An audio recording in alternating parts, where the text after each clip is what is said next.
Sportþátturinn mánudagskvöld.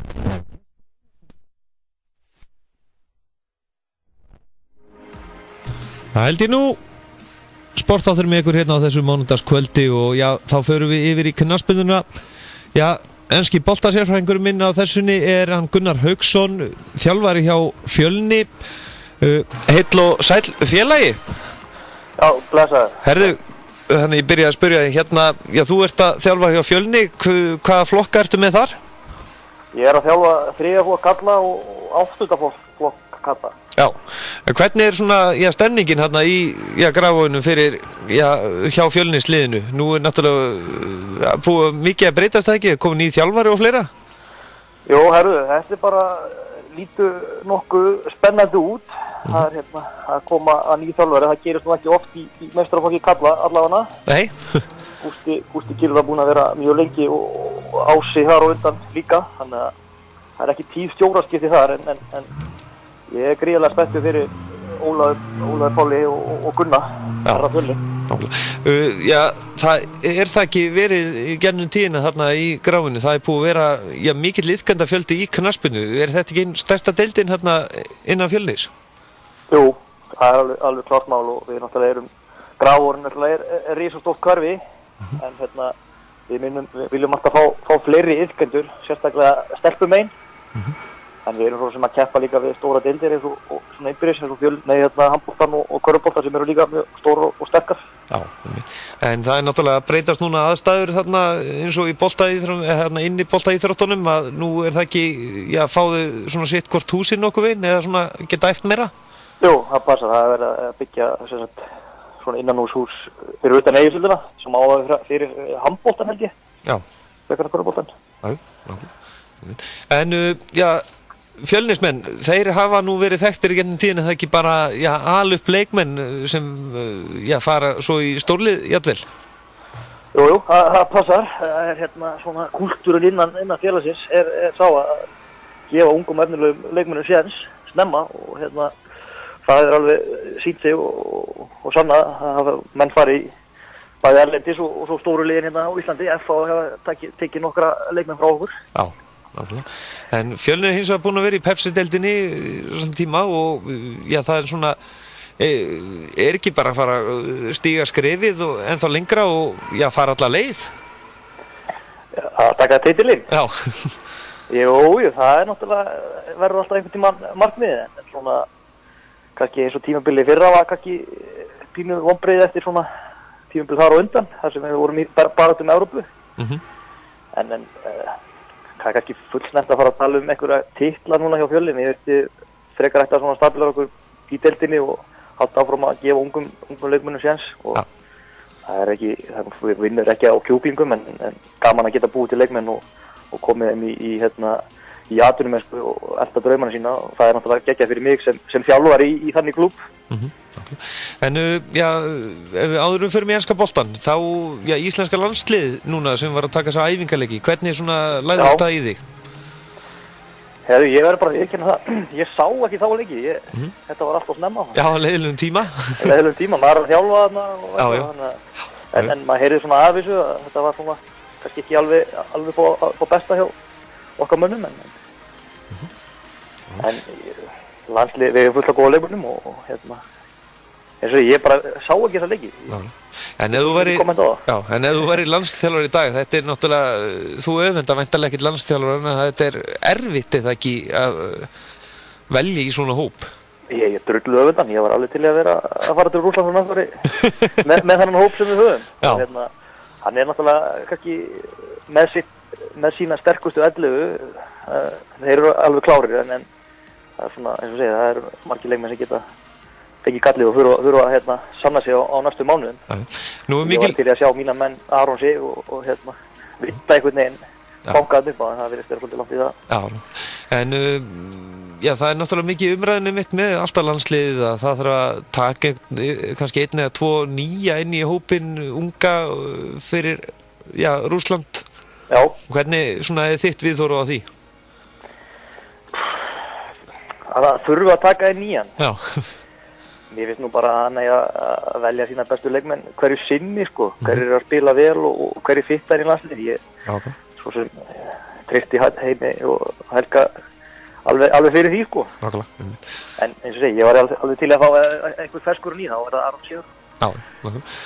En já, þá á enska boltanum. Byrjum á því að spyrja þig fyrir hlustandan. Með hvaða liði heldur þú í enska boltanum?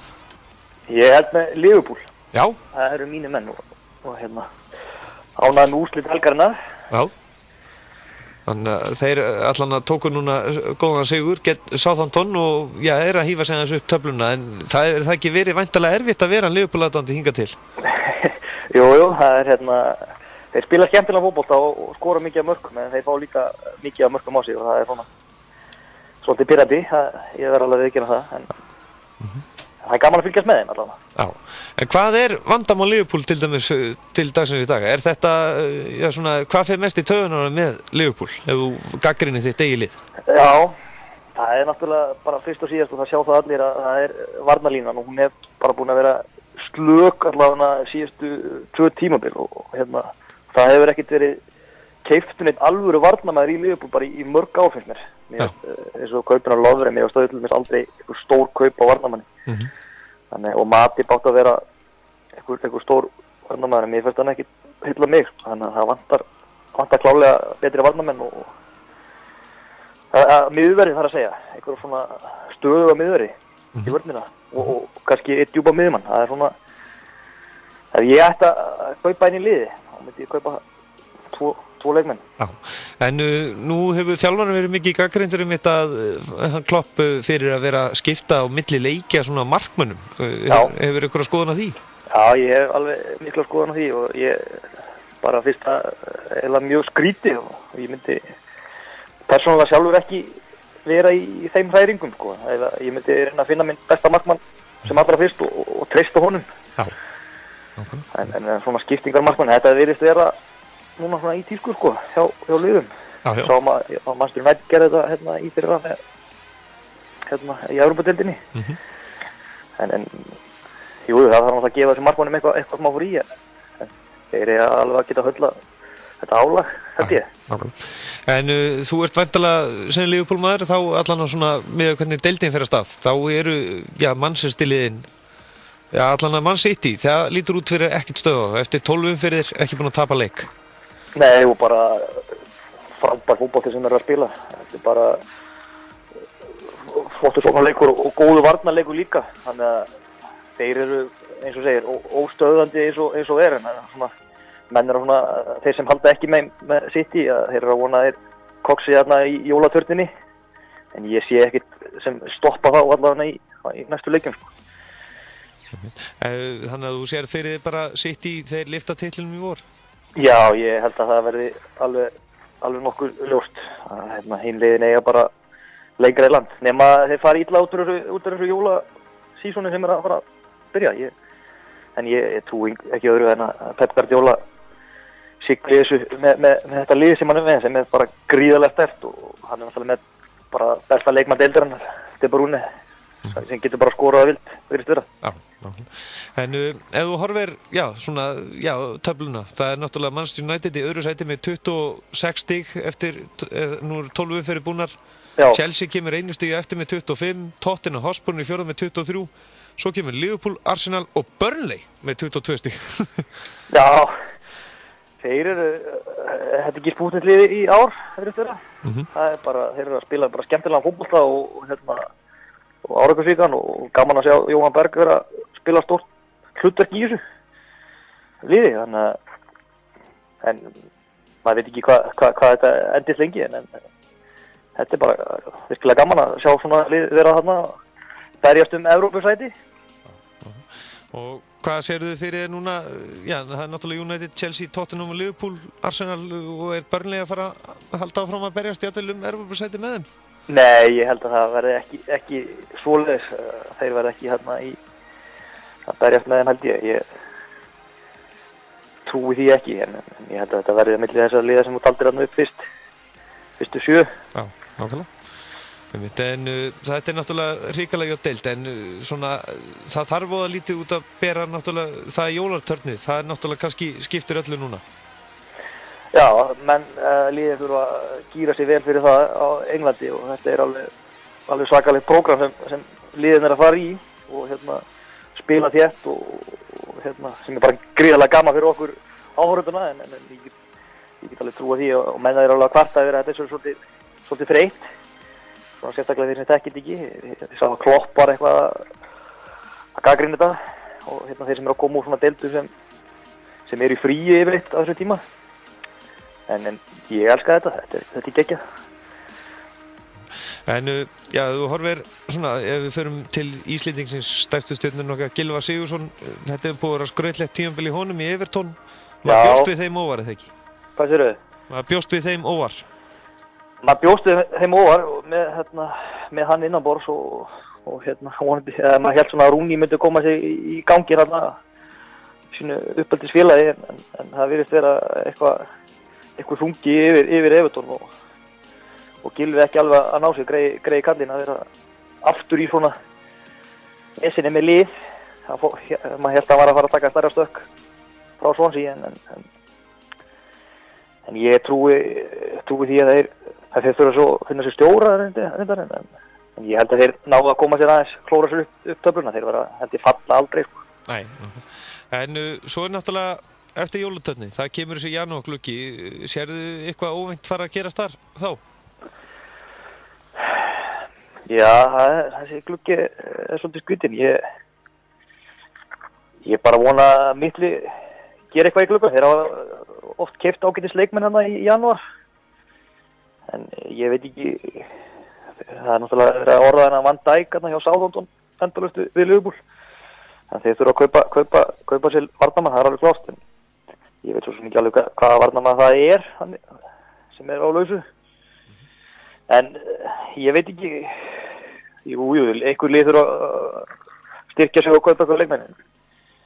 Það verður bara að bíða betri tíma. Ég veit ekki hvað menn þurfa að styrkja sig. Nei, nákvæmlega.